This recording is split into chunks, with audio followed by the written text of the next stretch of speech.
So, no, I wouldn't say I have a passion for HR. Welcome back to Human Resources for the People. It's a human capital revolution. Today we're going to be talking about firing someone in Thailand. This article is brought to you by Pisut and Partners. They're an employment law firm in Thailand. This is part of a long-running series that I do on this channel where I go over various labor laws for the entire world, compare them to the United States and the rest of the world. And we talk about these things because it's important to understand the basis for employment law, and it's important to understand where we as Americans can do better. So we'll get started for an interesting piece, and it's whether or not there needs to be cause, and whether and how it's defined. And employers can terminate an employee's employment with or without cause. So they don't need it. They don't need cause, which as a result mirrors the at-will employment of 49 of 50 American states. It does depend on what someone is paid because there are different rules for the employer, whether or not there was advance notice and severance pay. The legal cause doctrine of Thailand mirrors the United States in many ways with respect to our just cause.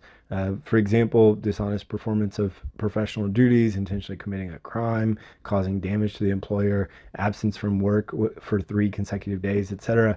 This mirrors fairly closely the just cause analysis that American employers go through as it is. And the difference is that Thai employers have to write it in the dismissal letter. That's only required in Montana. So that is the only state that it doesn't require a dismissal, or that does require a dismissal notice. Ultimately, everything in Thailand comes down to money. You can fire, practically anyone. You just may have to pay a cost. For example, if you terminate an employee without legal cause, you have to pay severance pay in accordance to Labor Protection Act of 1998. And so, and if you have a contract of an indefinite period, you have to give prior written notice at least 1 full payment cycle in advance. If the person was terminated without any cause, yeah, they might bring a claim, but ultimately it will just be about paying the employee. And what, as well as, of course, you'll have to pay the vacation and all of that. You don't have to give notice ahead of time as long as you pay for it. And that's what's important, again, in Thai labor law. And it says, if an employer who wishes to terminate an employee's employment without legal cause, and if the employment agreement is for an indefinite period, you have to give at least notice, and pay the leave, of course.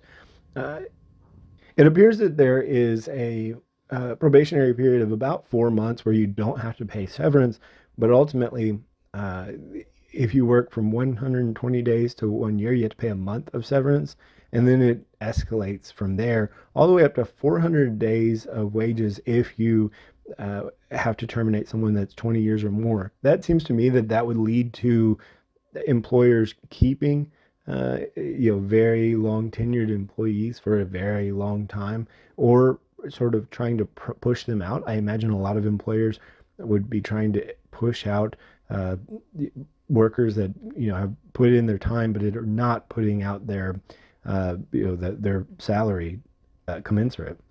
Well, it seems to be kind of a Wild West and very similar to the United States in many ways in Thailand. You still do have to notify relevant authorities before the termination. Members of an employees committee can be, or a union can be dismissed subject to the court's permission. So you may have to get court permission, which is quite different than the United States. But when there is a layoff or redundancies, you do have to notify the labor authorities at least 60 days in advance, similar to the WARN Act, although the WARN Act is a little bit different in the context of having the WARN Act is more focused on the size of the business and other things like that, and the size of the layoff, really. There are only 2 reasons why you can be terminated or protected from dismissal, and that's pregnancy and labor union activities. As far as I can tell, race, religion, et cetera, are not a concern, but employees who are pregnant or conducting labor union activities are protected from dismissal. A really cool law that Thailand has is its insistence on payment and the quote right to retirement. If an employee reaches 60 years of age, they have the right to retire, and they will receive severance pay in line with the years of services.